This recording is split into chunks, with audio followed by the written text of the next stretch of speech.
এই বিষয়ে আরো খবর জানাতে বগুড়া থেকে আমাদের সঙ্গে যুক্ত হচ্ছেন সহকর্মী আব্দুল সালাম বাবু। বাবু, ডিজেলের মূল্য বৃদ্ধির কারণে কি বোরো ধান উৎপাদনের খরচ অনেকাংশে বেড়েছে, আর এটি নিয়ে কৃষকরা কি বলছেন?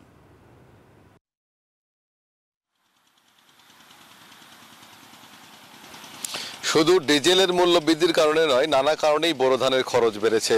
গেল বছরের তুলনায় এবছর উৎপাদন খরচ বাড়ছে বলে চাষিরা আমাদেরকে জানিয়েছে। বিশেষ করে সার কীটনাশকের মূল্য বৃদ্ধি এবং শ্রমিকের মজুরি বৃদ্ধি, এইগুলোও কিন্তু উৎপাদনে প্রভাব পড়ছে।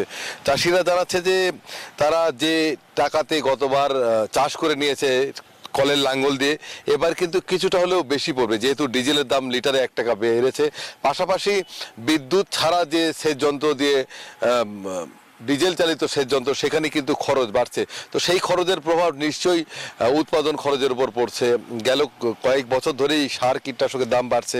আর যারা প্রান্তিক পর্যায়ে চাষি, একেবারেই অল্প জমিতে চাষাবাদ করে, তারা কিন্তু ডিলার পর্যায়ে থেকে সার ক্রয় করে না, তো তারা খুচরা দোকান থেকে সার ক্রয় করে, যে কারণে খুচরা ব্যবসায়ীদের কাছে সারের দাম ডিলারের চাইতে কিছুটা বেশি থাকার কারণে সেই প্রভাবটাও চাষিদের উপর পড়ে। বগুড়া জেলায় চলতি বছরে 1,87,200 হেক্টর জমিতে বোরো চাষাবাদ হচ্ছে। এখন পর্যন্ত আমরা জানতে পেরেছি যে 65% চাষাবাদ হয়েছে। জানুয়ারি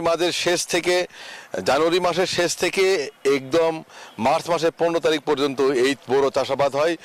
আর এপ্রিলের পরে মে মাসের দিকে গিয়ে কিন্তু সেই বোরো ফসল কৃষকের ঘরে ওঠে, এবং যার কারণে কৃষক লাভবান হয় প্রতি বছরই বোরো চাষাবাদ করে। এবছর তার ব্যতিক্রম হয়নি। প্রতি বিঘায় 25 থেকে 30 মণ পর্যন্ত ধান পাওয়া যায়। তবে উৎপাদন খরচ বাড়লে কৃষকের লাভ না হওয়ার সংখ্যাই বেশি। এই ছিল বগুড়াতে সর্বশেষ। ফিরে যাব স্টুডিওতে।